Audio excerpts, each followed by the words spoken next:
આમ આદમી પાર્ટીની પત્રકાર પરિષદમાં આપનું સ્વાગત છે। મારી સાથે અમારા હેડક્વાર્ટર મહામંત્રી સાગરભાઈ રબારી, અમારા સૌરાષ્ટ્ર ઝોન સંગઠન મંત્રી અજીતભાઈ લોખેલ, શહેર પ્રમુખ દિનેશભાઈ સહિતના આગેવાનો ઉપસ્થિત છે।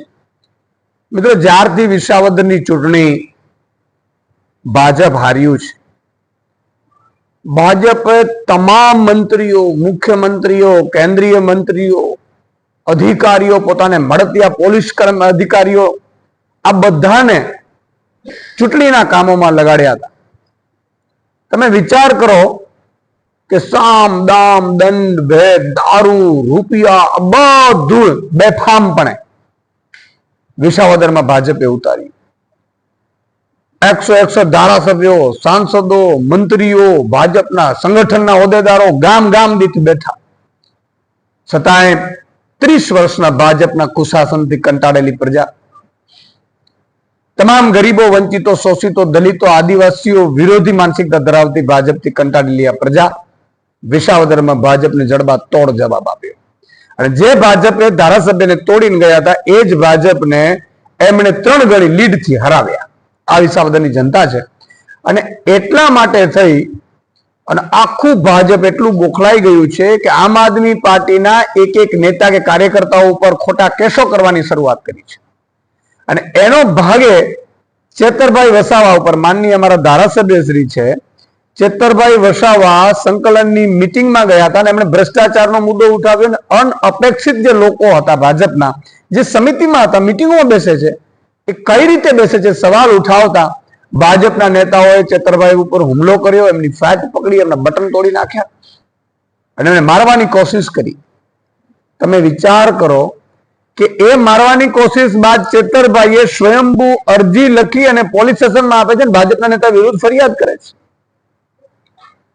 પોલીસ એની ફરિયાદ લેતી નથી।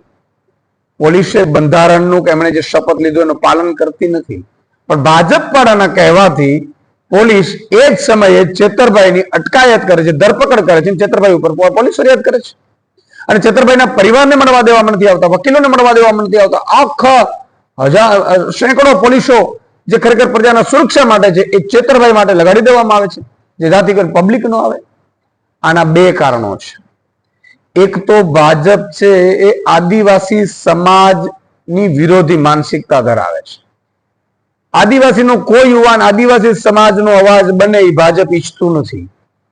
ભાજપ આવા યુવાનોને કચડી નાખવા માંગે છે કે જેથી કરીને આદિવાસી સમાજમાં જે હજારો કરોડ રૂપિયા આવે છે એ ભાજપના નેતાઓ ઉલેચી અને પોતાના ઘરે લઈ જાય, એટલા માટેનો આ ષડયંત્ર છે।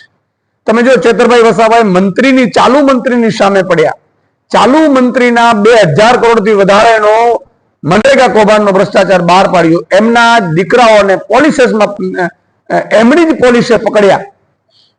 અને હવે તાલુકા જિલ્લામાં જે ચેતરભાઈ પાસે કેટલા નાગરિકો આવે છે કે અમારા રૂપિયા ખાઈ ગયા છે, અમારા રૂપિયા ખાઈ ગયા છે, આ બધા કૌભાંડો જયારે ચેતરભાઈ વસાવા બહાર પાડી રહ્યા છે એટલે ભાજપ વાળા વધારે બોખલાઈ ચુક્યા છે। કારણ કે ભાજપ છે એ ઈચ્છે છે કે કોઈ પણ આદિવાસી સમાજનો અવાજ બનવું ન જોઈએ। એટલે ઉમરગામથી અંબાજી સુધી અત્યારે આદિવાસી સમાજમાં ખૂબ રોષ છે ચેતરભાઈની ધરપકડને કારણે, ખોટી ફરિયાદના કારણે। અને આખા ગુજરાતમાં પણ એક મેસેજ છે, આમ આદમી પાર્ટીના કાર્યકર્તાઓમાં પણ રોષ છે કે આ શું થઈ રહ્યું છે, લોકતંત્રની હત્યા થઈ રહી છે। એક માન્ય ધારાસભ્યની તમે વિના કારણે અટકાયત કરો છો તો સામાન્ય નાગરિકનું શું થતું હશે? તમે વિચાર કરો, આદિવાસી સમાજનો અવાજ બનેલા ધારાસભ્ય મજબૂત નેતા ચેતરભાઈ વસાવાની જો ધરપકડ કરાતી હોય અને એમની ઉપર ખોટી ફરિયાદો કરાતી હોય, એમની ફરિયાદ લેવામાં ન આવતી હોય તો એક સામાન્ય આદિવાસીની હાલત શું થતી હશે ભાજપના રાજમાં?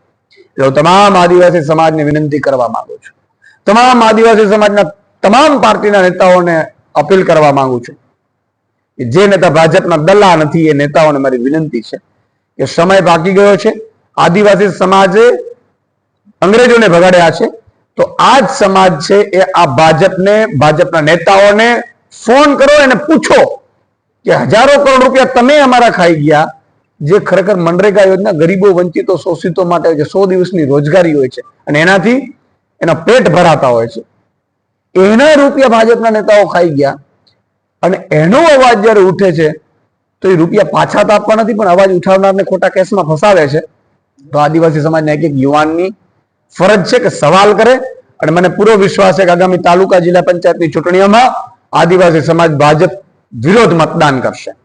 બીજું મિત્રો, તમામ સમાજો પાછળ આદિવાસી સમાજ ભાજપ પડ્યું છે. તમે જો દલિત સમાજ પાછળ છે, એમની ઉપર પણ ભાજપ અત્યાચાર કરી રહ્યું છે ચારે બાજુથી. એમના જે અત્યાચારો થયા એની તપાસોને પણ ફીંડલે વાળી દીધી છે સીટની રચનાઓ કરીને. એનાથી મોટું હમણાં ક્ષત્રિય સમાજ જે ભાજપને પરચો દેખાડે એવો સમાજ, એમના સમાજોને પણ હેરાન કરવાની કોશિશ કરી રહ્યું છે. ક્ષત્રિય સમાજમાં પણ ખૂબ નારાજગી છે.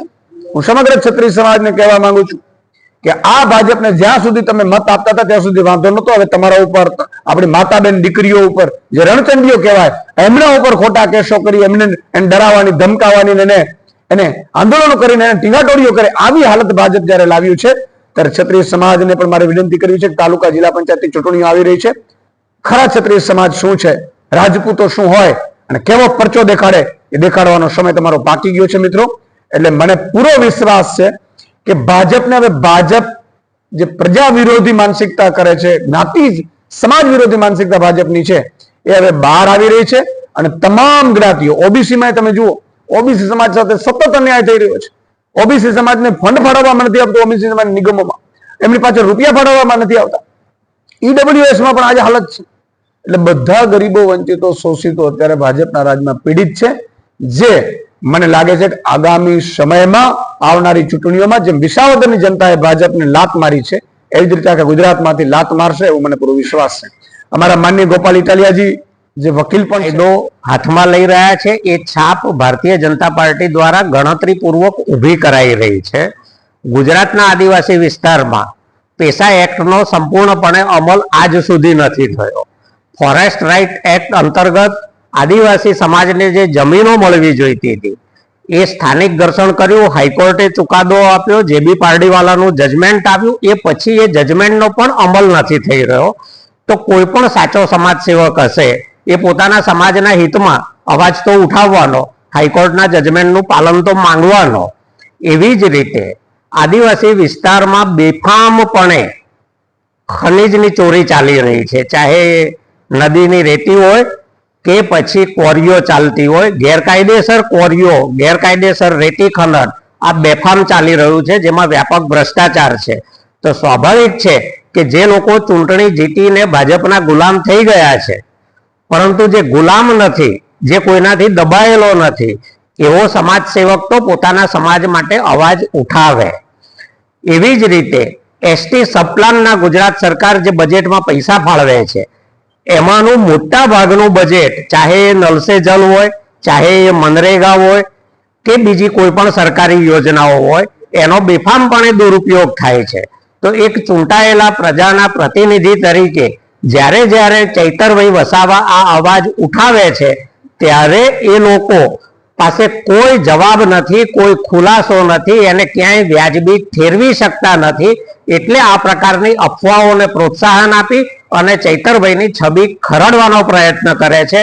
હકીકતમાં ચૈતરભાઈ જે વાત લઈને નીકળ્યા છે, કે જે વાત વારંવાર, જેને કારણે એમને સરકારી તંત્ર સાથે ઘર્ષણ થાય છે, એ મુદ્દો આ વ્યાપક ભ્રષ્ટાચારનો છે. એમના સમાજને જે કાનૂની અધિકારો છે, ચાહે એફઆરએમાં મળે, ચાહે પેસા એક્ટમાં મળે, એ મેળવવાની વાત છે. અને એટલા માટે ભારતીય જનતા પાર્ટી એમની છબી ખરડવા માટેના પ્રયત્નો કરી રહી છે.